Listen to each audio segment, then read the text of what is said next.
Shamwari is nie net 'n lushof vir besoekers nie, maar ook 'n toevlugsoord vir diere wat hulp benodig.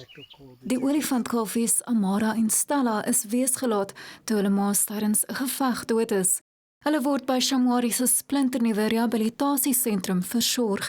Dit is egter 'n groot uitdaging om hulle te voed.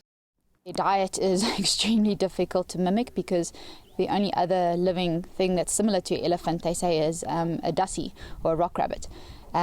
So getting the correct milk formula to keep them alive and to fulfill the correct nutritional requirements is flippin' difficult. And like I say, getting it right. So that's why it's more challenging, as well as they need to be on milk for a good 3.5 years. Besoekers kan die diere van 'n veilige afstand besigtig. Tussen die wilde diere speel die wollerige knaap ook 'n uiters belangrike rol.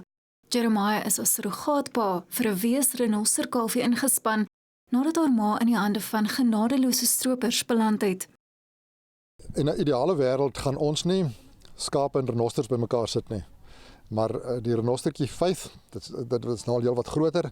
Toe sy gekom het, was hy baie klein gewees en ons moes hom met 'n bottel groot gemaak het.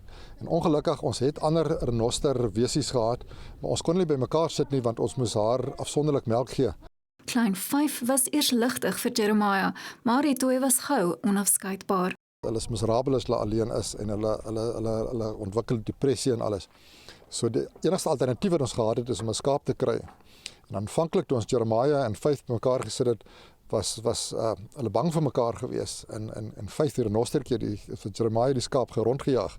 Het so 3 dae gevat, groot maats geword. Terwyl sommige voel die natuur met bloot sy gang gaan, glo Shamwari dat bedreigde spesies soos renosters wel hulp nodig het. We've put these animals here, we've placed them in this fenced area. So to some extent we have to take responsibility for them and manage them. And in our eyes, you know, every life is meaningful, so you can't turn a blind eye in a situation where, you know, you have got an animal suffering. Wanneer hulle voldoende aangestark het, sal die diere vrygelaat word om vir die res van hulle lewens op Shamwari se vlaktes deur te bring.